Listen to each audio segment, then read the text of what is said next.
Exactly. That's what I'm going to DSA. So that's what I'm saying. 2 years ago, this was not a problem. And this is not a problem to the normal Nigerian lady. You know, the ones that are educated and enlightened. This is not a problem that their husband and children are their priority.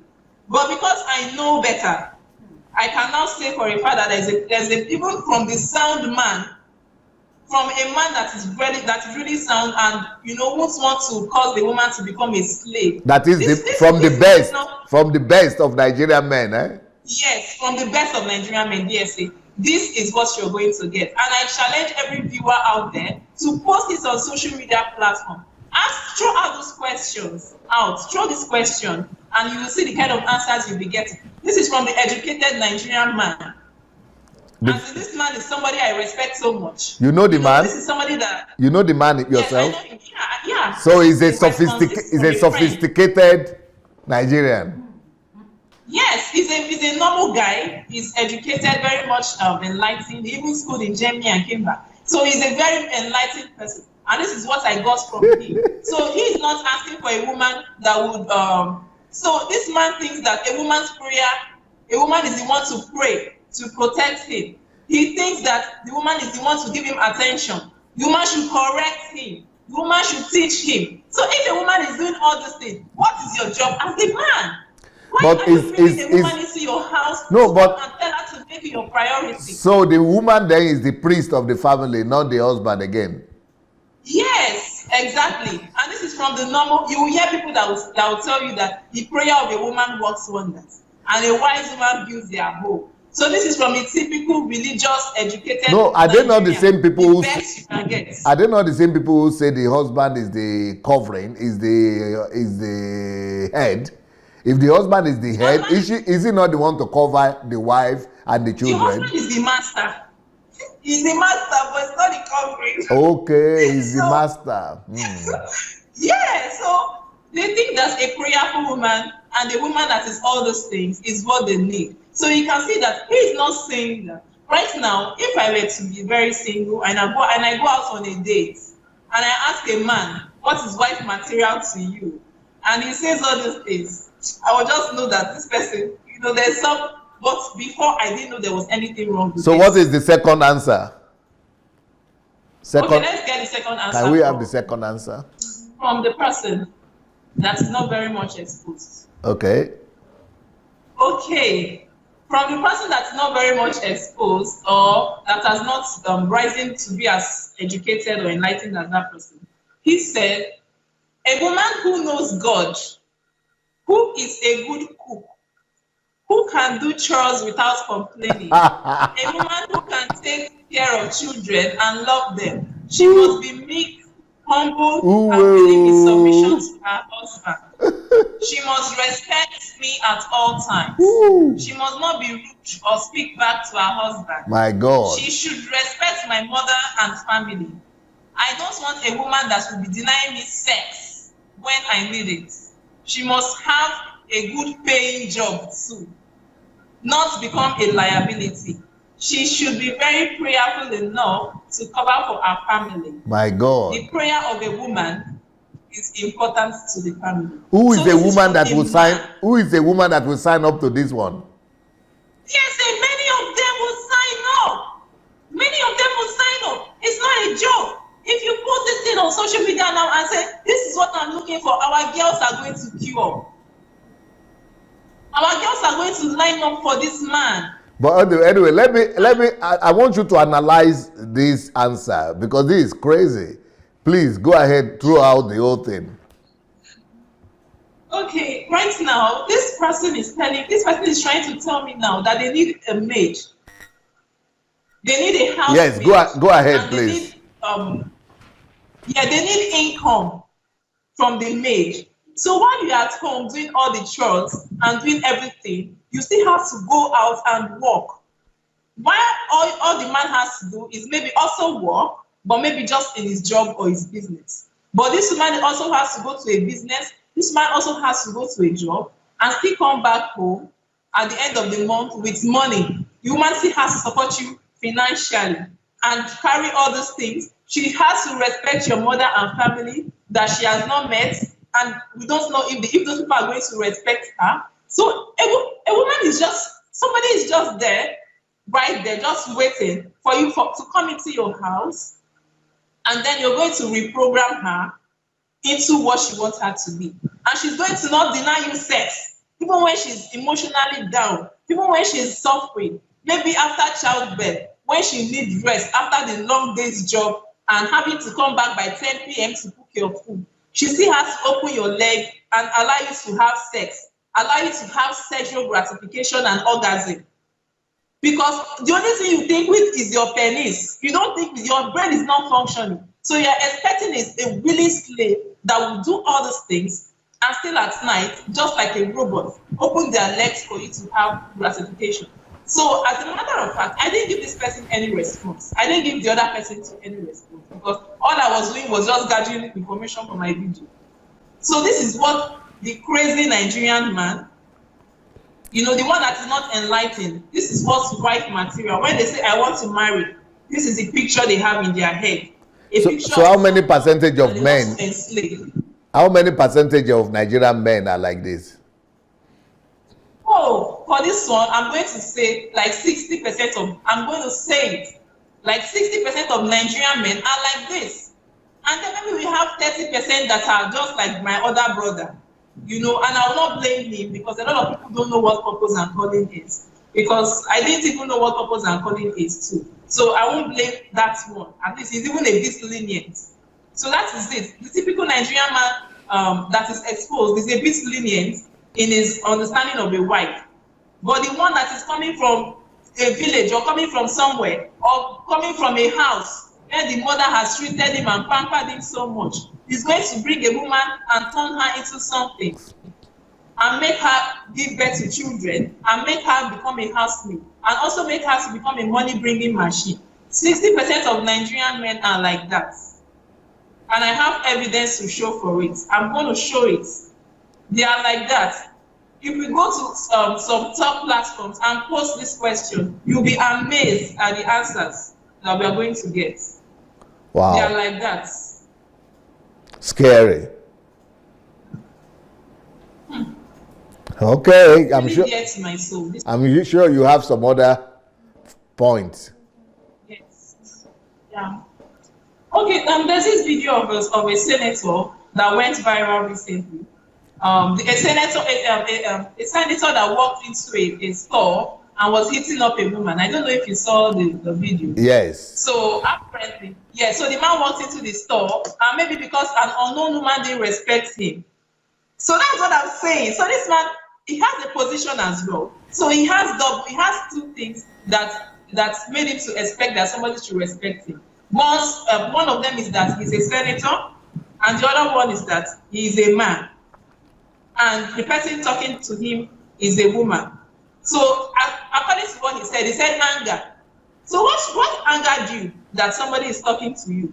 Because he felt that your ego has been disturbed. So he had to pick up his hand and he had to start hitting the woman he doesn't know and dragging her. He had policemen standing and watching him. And he was hitting the woman and he was hitting her. He slapped her once, twice, and he started to drag her out. So that's the kind of men that are coming to come and step up and say they want to be leaders. This is the kind of youth that we are producing that say they want to take over from Buhari. So this is somebody that wants to take the youth that we have, that say they want to take over from old men, that old men are ruling us so much. So this is a definition of a young man that got a position in the political sector, and this is what he can offer. Having to hit a woman. Can Buhari do this or Atiku? So even those old men understand ordinary social etiquette. Even if they do it in private, they have the understanding to know that they won't come and do this in public or do it to somebody that they don't know. So how can a young man come and tell me that they want to rule Nigeria? Because this is fundamental. They've been brought up to behave like this. But I think we have to balance it by saying that he had done this before he became a senator. He was just elected senator a few months ago. Yeah, a few months ago, but maybe then he was still campaigning. I don't think it's connected to. I think it's the social Policemen media. are standing by him. I think it's the social media making a big deal about the fact that it's a senator. But I personally think that this is the normal behavior of big men in Nigeria. You don't have to be a senator to behave like this. I think everybody that sees himself as a big man and who has money in Nigeria behaves like this. Yes, that's what I'm saying. That's the Nigerian man. And it is from these men that we pick our leaders from. So it is from them that we get leaders, that we get people to come and become our leaders. But also we have to say that so this is from. We have to also say that the man apologized, isn't it?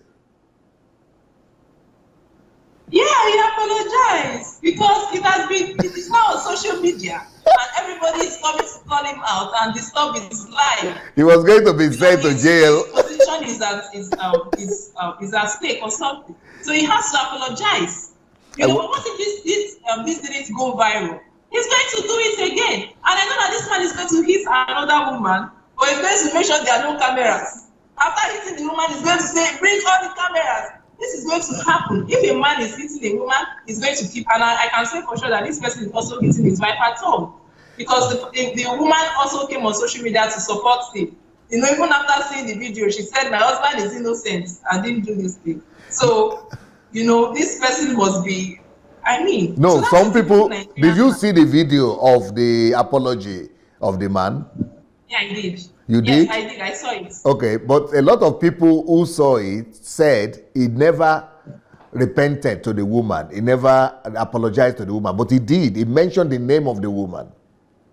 And he mentioned the family of the woman, and he apologized as well. So some people, even on my platform, are saying, no, he mentioned everybody, but he didn't mention the woman. They just wanted to make him look evil. No, but he mentioned the name of the woman and her family. Yeah, okay. I agree with you. I agree with you that it is fear of consequence. That it is the fear of consequence that made him. Yeah, social media has made him accountable. People are calling him prosecute Senator Elijah. What's his name? I don't know his name. Elisha. So it's Elisha. I have to go and apologize. So, but my question now is, what if there was no recording? Would he have gone to apologize? Okay. What if it didn't go viral? But this is one person who is not even, he said he's a Christian, but he's not a pastor. But we just had another case with a pastor in Nigeria, big pastor. He never came out to apologize like this. He didn't even write a letter of apology like this. So who is leading who?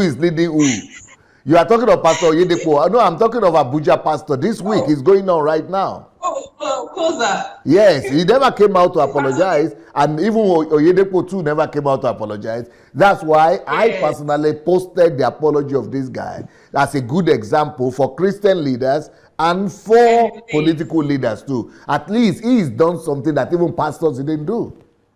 Even if it is by the social media even if it is through the pressure of the social media, but the pressure of the social media was on Oyedepo too. The social media was on Oyedepo too, and he didn't apologize. And he even came out to say, I will not apologize. And then the pressure, social pressure also came on this Kosa pastor, and he and the wife came to rather say they are right. Damage control. So that's just a typical Nigerian man, you know, who goes to a shop and expects that maybe the person at the mall I was narrating, maybe if not for my confidence, because I was also telling him that at some point he said he was going to slap me. But I was giving him, I was telling him that if you try it, you won't believe what will happen to you. So if I didn't have a voice, if I was a bit shy and timid, he was going to slap you. Somebody just from who saw. Yes, he said it. I'm going to slap you. Do you know who my wife, you know, and I don't even know you, and you're going to slap me because you're a man, and you know I didn't allow you to take my spots. So that's the kind of man. So if I was a bit timid, but he was afraid by the way I was talking. I was challenging him. I was like, if you try it, I will show you. You know, you will sleep in prison. You know, and he didn't know me, of course. So he'll be like, hey, are you sure this person? I don't know this person, no. So in his mind, even if he didn't say it, but I've already given him that I'm not the kind of girl that you're going to slap. But maybe that man would have slapped me. So this is just typical. You know, men demand respect, even if they've not worked for it, even if they've not done anything to you. They just expect that you respect them because they are men and they are male. So that is just, the senator is just one out of many men. So he just happens to be a social figure. So he's just like, how can a big man be doing this? But it is typical for the normal man. But what surprised me with that guy is that he was saying, you don't walk into a place and there are no seats, and a man is going to stand up and let the woman sit down. The guy was demanding some special form of regard and respect. The senator in his apology. Yes, this is a real. The senator in his apology was saying that he's a servant of Christ, so he's a believer, and saying this is not who I am. I don't behave like this. So what are you doing in a sex shop? If you are a soldier or an ambassador of Christ, what are you doing in a sex shop? Oh, yes. And then you went to sex shop, and then you are still behaving like a hooligan, and you are coming now to put the name of Christ to it, and you are saying you are different. Yes. So that's just what we are talking about. You know, this is a written speech, of course. Somebody has written down that speech and said, go and read it. So, you know, you have to just come and read it. It doesn't, you know, because it's a social figure, of course, you will have intelligent people that will write the kind of speech. Even the Kosa pastor or whatever. I know it's not the one that wrote. We are intelligent enough to know that they are not the ones that write their speech because they are social figures. So they will just come and read the thing and say, hey, I'm apologizing. So, yeah. Okay, now. Okay, sorry, let's move this picture away. I think it's for later. We're going to use this. Okay. So what? Okay, go ahead and talk then. Yeah. Okay. I'm going to move to another point now. When it comes to marriage, bride price. I'm going to talk about bride price. The Nigerian man's understanding about bride price. You know, the typical Nigerian man's understanding about bride price.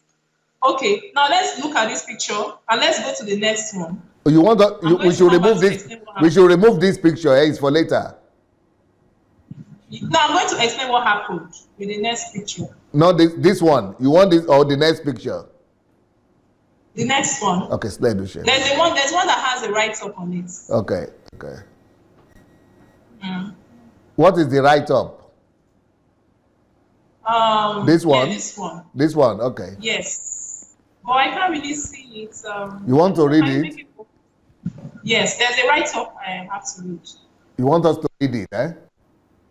Yes, because I can't see it clearly. Let me try to see if I can see it because, you know, I'm an old man myself. If you cannot see it with your eyes, I wonder what my eyes would do. No, you know what I'm going to do? I'm going to call him. Anu, come here. Anu is somewhere here. Maybe he can help us out.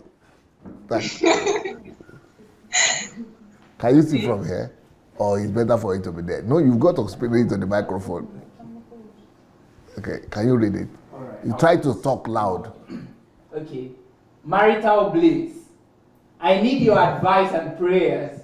My husband-to-be, I'll call him my husband-to-be because he has paid all due possible things on my head. We are just waiting for the date of our wedding to be fixed. But last month, I went to his house to pass the night with him and to put some things together too. Together with him in his room while playing, it was like, open your extend or something like that. Let me transfer a movie to you. The movie is for married people. And jokingly, I said, are you married? He picked offense and stopped sending the movie to me. He left me on the bed and laid on the floor. Few minutes, he stood up and started insulting me and saying many sort of annoying words that pained me. But I didn't say anything because I knew he was having a bad mood. But he kept on insulting and comparing me with his ex-girls. As a woman, and because my question provoked him, I asked. Okay. The paper photo. Okay. Preduduce. Yeah, can you explain the situation again? Because I heard the story, but maybe you can understand it better because I can't understand it. Okay. Explain to us. Yes, let me expatiate now. Yes. So this lady came on Facebook and she was asking for people to advise her because a man has paid her bride price. So, she said it. She said, we've not had our wedding yet, but I call him my husband because he has paid all the necessary dues on my head. So, this man has met up with the cultural bride price list or something. So they are just waiting for their wedding dates. So she went to pass the night and to visit him, and the man had to beat her black and blue for asking him, are they married? Because the man was jokingly asking her, are we married? And why was she asking the question? Yes, because the man wanted something. Okay. Wanted to put something on her phone and said that thing was for married people. I don't know, but if I can suggest, maybe pornography or I don't know, but from what that statement is insinuating that the video is only for married people to watch. Okay. So if there are some married people that watch those kind of whatever. So the woman now asked, and perhaps we won't ask again, maybe he was asking for sexual intercourse. And then she asked, are we married? And the man whose ego has been bruised will be like, so after I worked so hard and used my hard-earned money to pay your bride price, you are still asking me if I'm married. Now I understand. So, yes. So just that question of are we married? Asking a man who has paid your bride price, are you married? Was enough to beat her black and blue. To beat her to the point of almost making her eyes to go blind. So the woman came and was asking, what should I do? Should I still go ahead and marry him? So this is what this bride price does to the typical Nigerian. Not all, I'm going to say it again. I'm sorry for any form of generalization. No, but the bride price is not, the bride price is not all over Nigeria again, no. For example, for the Yorubas, I know for sure that bride price is not a big deal anymore. Yes, the bride price is a thing. They are still doing bride price. No, in Yoruba land, it's more last year there was bride price. It's more symbolic. In Yoruba land, it's more symbolic. But it's not symbolic. Yes. But with this, what this woman is talking about is like, it's not like symbolic. It's like paying. There is nothing like that in Yoruba land, that they are not even married. There has been paid bride price. There is nothing like that in Yoruba land. That you are not married, you are just getting ready to marry. They have paid something. They don't pay money. They just bring yam. They bring these things, but they are not telling you how many to bring or how big it is or money. In fact, maybe it's just as little as $2,000. At least, 2,000 naira or 200 naira even with the Yoruba people. Yes, but yes, I'm sorry to ask, but why that thing? No, I think it's just ceremony. It's just cultural. Yeah, it's just more ceremony. But yes. I think in some part of Nigeria, though, I don't know. Yes. I think there's some other parts of Nigeria where it's a big deal. Because for example, I didn't pay any bride price with my wife. We didn't even do symbolic. We didn't even do ceremonial. We didn't even do anything. And the father and the mother, they didn't even request for it or anything like that. And if you ask most Yoruba women, they will tell you the same thing, that their husband, maybe just symbolic, but not compulsory. It's not like you must pay before you take our daughter. No. Yes, but at the end of the day, that thing has something. Yes, I'm telling you for sure that some men who are not enlightened That culture, they perceive it. So this is the same woman. She used to be beautiful. That's what I'm talking about. Before the laying on of hands by the beloved husband. Yes. So this woman said it that because the man has paid everything on my head, we've not done the final ceremony. But that thing is enough for me to call him my husband. And that is what I'm saying, that terminology, paid the price on my head, paid everything on my head. They used to do it in Yoruba land too. In fact, up to now, they still have a statement like that, Olowo Orimi, that is, you are the one who paid the price for my head. But it's more like language now, but I don't think they still being practiced. I don't know, maybe Yoruba guys have left Nigeria 30-something years ago. But I think, what about in the north? Do they have it in the north? I think they still have it all over Nigeria, but maybe the Igbo tribe has it, they take it more seriously also. Maybe Igbo and Delta and those other ethnic or something. The South and Southeast, I think they take it more, they are the ones that exploit people. Are you sure they have it in South? They do, yes. Bride price is still very norm. It's still norm in Nigeria. They are still paying bride price everywhere, even the Yoruba land. Though not as pronounced as the Igbo culture, but they are still paying that thing. And I think it should be banned until, I don't know, it should be banned. Well, maybe if they're going to resurrect that culture, maybe they should, after reorientation or something, I don't know what does it even do? What's with the culture? Why does a man have to pay something or bring something? What's that symbol? What is it about? What's the culture doing for anyone? It is only fueling the ego of the man to tell him that I paid. Okay, why is the woman not also paying back? So this is part of what the Nigerian man has in his head, to say, just because I've paid for your bride price, I've paid. And what is even more annoying is those Igbo culture that now write a very kind of list that gets to millions. So the man grudgingly pays up this thing, and one day when the woman tries to talk, he just gets angry that this woman that I emptied my account to marry, you are talking to me, and they will start to hit up that woman and beat her up and get. So this bride price, the Nigerian man does not understand that this bride price is just a symbol. So you mean that we should just get the government to ban it? Yes, it should be banned because they don't understand. I've paid your bride price. So that price, maybe when items have price, maybe items off the shelf in a mall or a supermarket. So they think that is how a woman is a commodity to be purchased. But why is it that not too many women in Nigeria are raising a campaign against it? Because they don't understand. They are all brainwashed. No, I'm talking about the elite, the Nollywood stars, the women. They are raising campaign about different things.